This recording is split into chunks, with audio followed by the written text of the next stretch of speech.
Hey everybody, this is Lee Gersman on the today we have this review show, and with me is Charles Traynor. Hi Charles, how are you doing? Hi, Lee. I'm. s- I have to tell the folks in mind.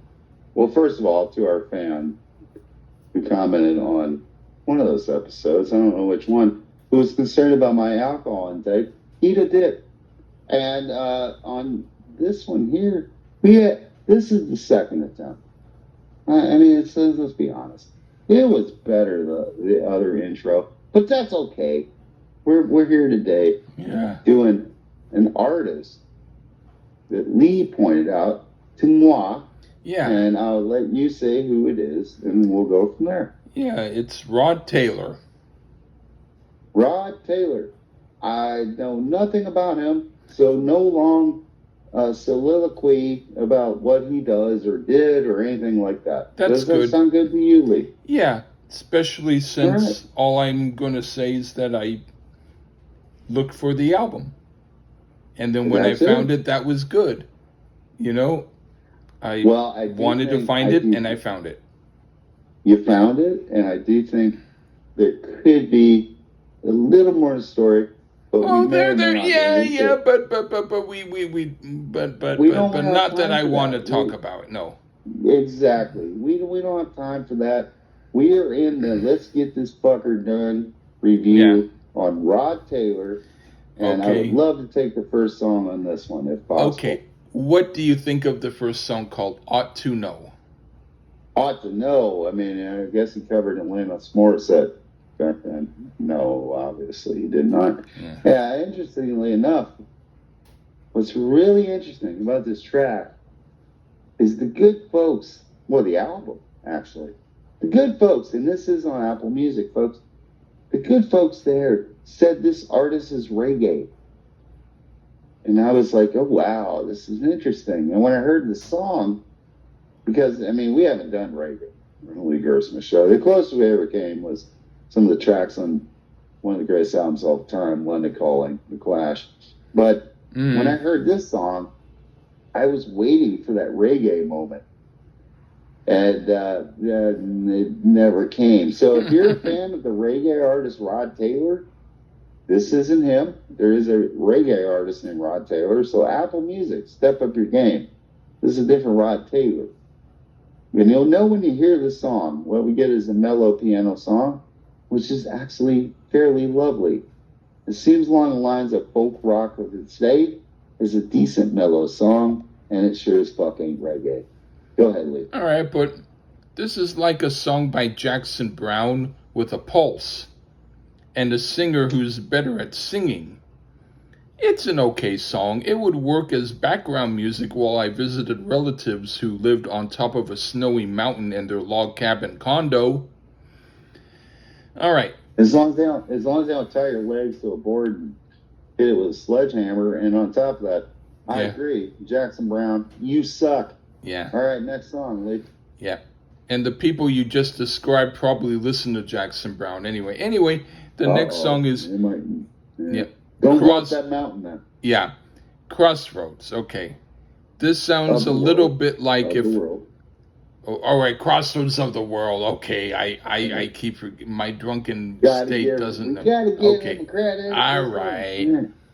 This sounds a little bit like if Elton John's Tumbleweed Connection had another singer and a much meatier, gutsier arrangement. It's pretty good. I can dig it. What do you think? Well, we get a little more energy here from the opener. We get some nifty little horns going and some damn fine female backing vocalists.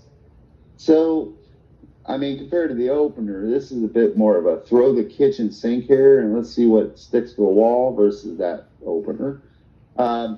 It definitely leans more towards the rock than the mellow, but it won't melt your brains out. It's just a little cool breeze of a track. I love this type of sound. It's like across with Chicago with a splash of Three Dog Night. And Taylor also carries a mean tune, so it's my kind of song here. Right on. What do you think of Railroad Blood? Railroad Blood. Hey, here's a random fact. because he's not reggae. And if you're going to afford to take a creative writing class at Stanford University, Taylor teaches one to this day. I can't, but maybe you can. So, anywho, I've seen that this artist creates like country rock or tips his hat to country here, and you got some pedal steel guitar. It's got more of a Bakersfield country sound than Nashville. The lyrics are fantastic, which makes sense as Taylor is a writer first, so I wouldn't expect less. We get a bit of fiddle here, and it's in waltz time. So this would be a nice little song to dance with the honey to. Another winner. We're pretty much cooking with Crisco so far in this review. Okay, I put it's somewhat reminiscent of James Taylor, but not totally. But it's an okay song. I'd enjoy it once in a while. All right, now for Double Life. This is somewhat like an Elton John song, sort of cute, not great, but okay. What do you think? Well, Taylor on this one sounds like a cross between Keith Richards and Johnny Thunders vocally, which works for me. It's somewhat similar to Crossroads of the World, but a bit more ragtime-ish in its sounds, which is another genre I enjoy. So if you don't like the sound of ragtime at all, or anything resembling it, this won't be for you. It is for me, though, so the strong structure is actually pyramid. So way right on here. Right on. What do you think of Making a Way? Well, by the way, I'm making a way. I just have to make a note that this guy wrote the classic movie Kenny Rogers, The Gambler, Part 3. The legend continues. So I have to add that to my watching queue. I'm not sure why it made me find that fact, but it did. I mean, this sounds nothing like The Gambler, of course. It's a piano-driven piece. Has a little hint of gospel in the chorus with the backing singer. It almost sounds like country-inspired Billy Joel. And what I can draw from it, lyrically, it's very well done. Not as likable to me as the best so far, but it's in line with the opener. So I like it, but just a hair less than the ones I've really liked. But I do like it. Okay, but a little bit better than Jackson Browne, but ultimately not extremely interesting. Just mildly more interesting than Jackson Browne. Okay. Which ain't easy. Paint drying is better than Jackson Browne. So. Depends upon the color, but yeah. Okay. Yeah. Now for Sweet Inspiration. This song I do like. It's a little bit like perhaps Merle Haggard or Waylon Jennings. It has a pure country feel that I think works well, even if he sounds like he's doing it for effect. But still the effect is good. And this is one of the better songs on the album. And you can talk, and I'm going to be doing some for about a minute while you say what you think. Go on. Okay. The vocal structure here is very country.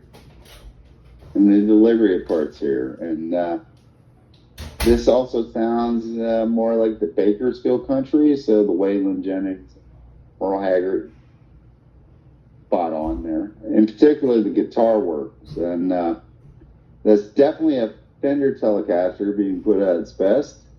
And that's the best guitar for this type of sound. It makes your head sway back and forth on this one. So we're back on track with the type of sugar Papa likes here. There you go, Peter Chris, a reference to you. Who's coming out with a solo album soon? Okay. Well, I finished what I had to do, so I am now back. So, what song was that again? It was the kind of sugar Papa likes, and we're doing Living Dangerous Blues now. Oh,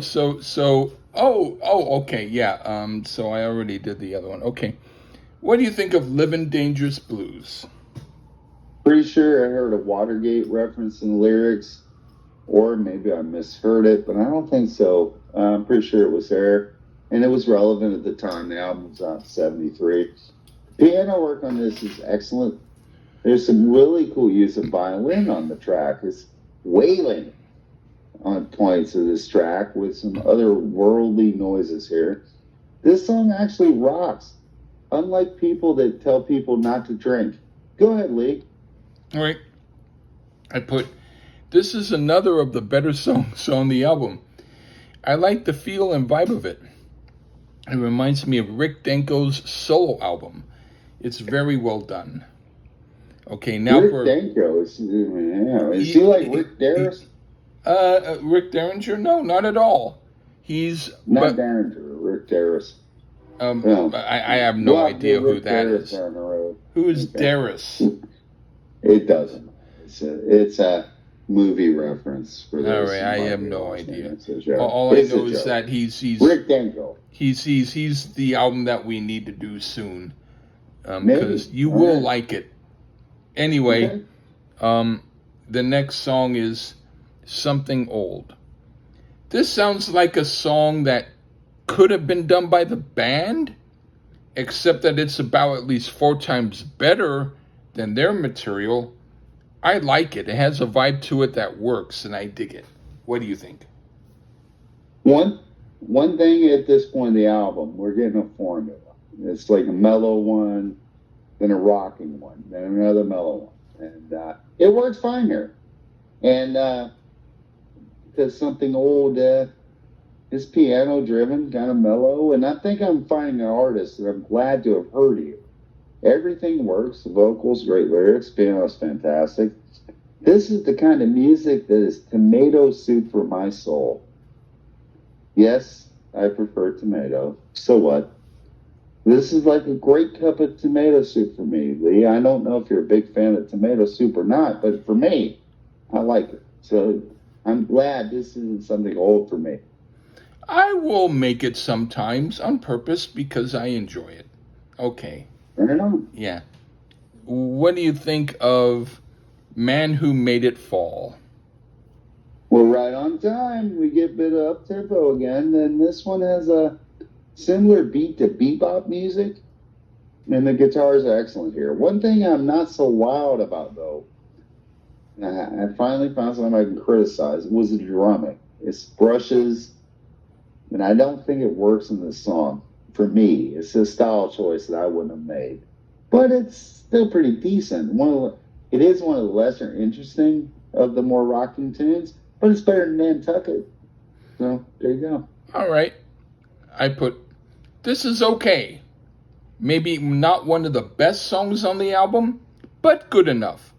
It does sound a little bit like filler, but not bad filler. Okay. Now for Lost Iron Man. This song is pretty good. It sounds to me a little bit like a folk singer-songwriter of the 1960s who did an album of country-influenced tunes with a backup band for at least one album. I like it. What do you think? We get more country rock here in that mellow style. And while early Eagles may have done the music a hair better, I don't know that lyrically their stuff is as good. Like, really, I doubt it. This dude tells stories in his songs. And I do realize so did Bob Dylan, but I could never understand what the fuck Dylan was saying, so it really wouldn't matter what he was talking about. And I can understand this guy.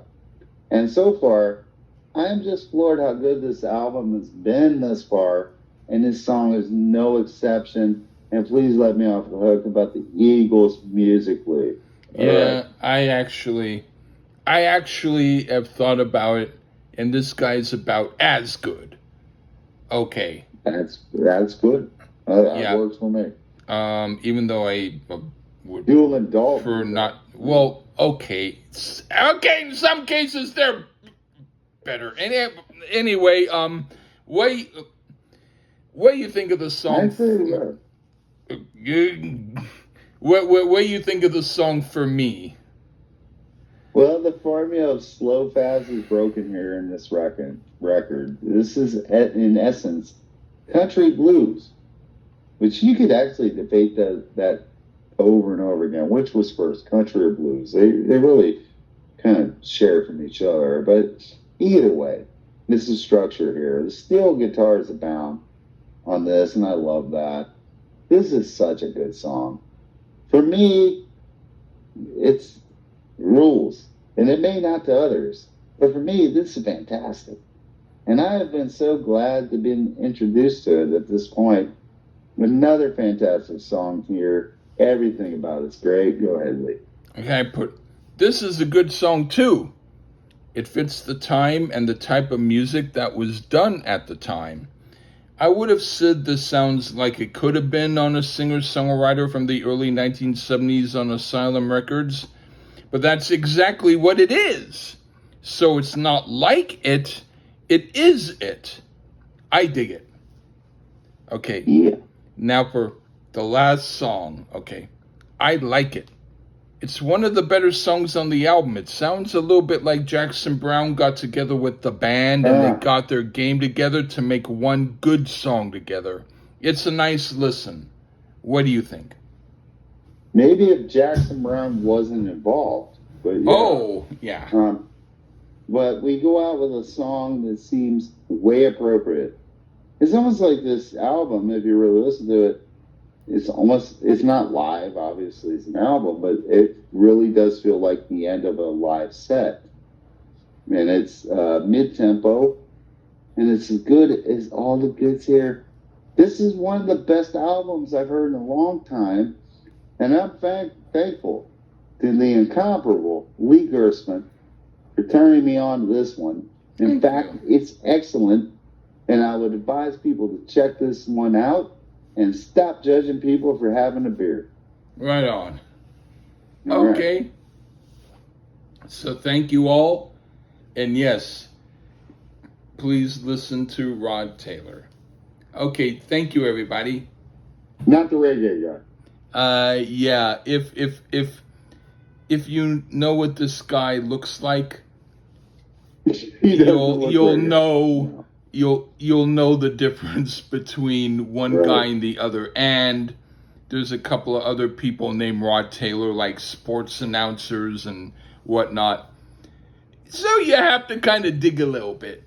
But eventually you will find him if you're diligent. If you put Rod Taylor album 1973, you might be in good shape. Okay, take care. Bye.